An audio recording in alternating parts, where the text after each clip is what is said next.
ఆంధ్రప్రదేశ్లోని అద్భుతమైన అడవులు, పర్వతాలు, గిరిజన సంస్కృతి కలిసిన ఒక విశిష్ట ప్రదేశం.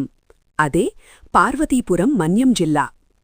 ఇక్కడ ప్రతి అడుగు చరిత్ర చెబుతుంది, ప్రతి కొండ ఒక కథ చెబుతుంది, ప్రతి గిరిజన జీవితం ఒక స్ఫూర్తి. జిల్లా పరిచయం. పార్వతీపురం మన్యం జిల్లా ఆంధ్రప్రదేశ్ రాష్ట్రంలో ఉత్తర భాగంలో ఉన్న ఒక అందమైన జిల్లా.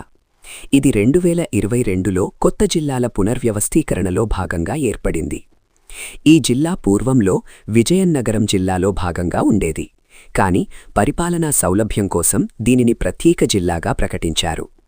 ఈ జిల్లాలో ప్రధానంగా పర్వతాలు, అడవులు, నదులు, గిరిజన గ్రామాలు విస్తరించి ఉన్నాయి. భౌగోళిక స్థానం.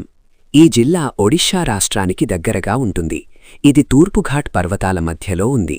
ఈ ప్రాంతంలో ఉన్న పర్వతాలు, లోయలు ప్రకృతి ప్రేమికులను ఆకర్షిస్తాయి.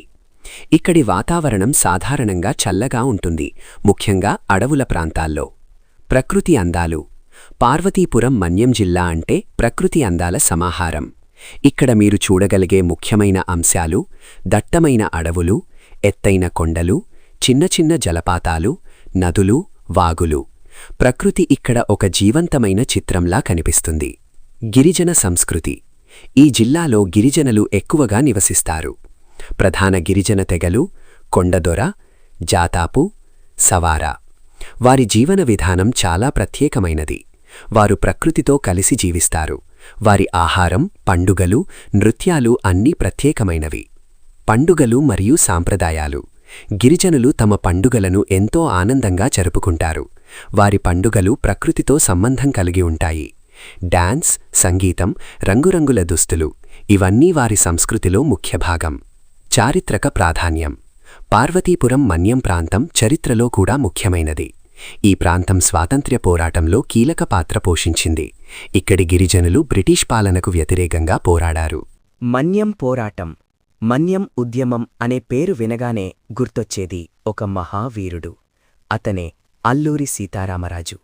ఆయన ఈ ప్రాంత గిరిజనులను బ్రిటిష్కు వ్యతిరేకంగా సమీకరించారు. అడవుల్లో గెరిల్లా యుద్ధాలు చేసి బ్రిటిష్ను భయపెట్టారు.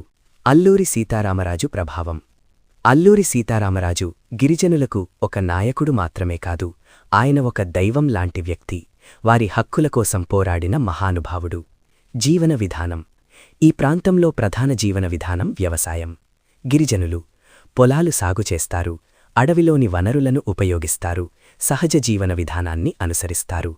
అభివృద్ధి మరియు సవాళ్లు. ఈ జిల్లా అభివృద్ధి దిశగా ముందుకు సాగుతున్నప్పటికీ ఇంకా కొన్ని సవాళ్లున్నాయి. రహదారి సౌకర్యాలు, ఆరోగ్య సేవలు, విద్య. ప్రభుత్వం ఈ సమస్యలను పరిష్కరించేందుకు ప్రయత్నిస్తోంది. పార్వతీపురం మన్యం. ఇది కేవలం ఒక జిల్లా కాదు, ఇది ఒక చరిత్ర, ఒక సంస్కృతి, ఒక ప్రకృతి సౌందర్యం.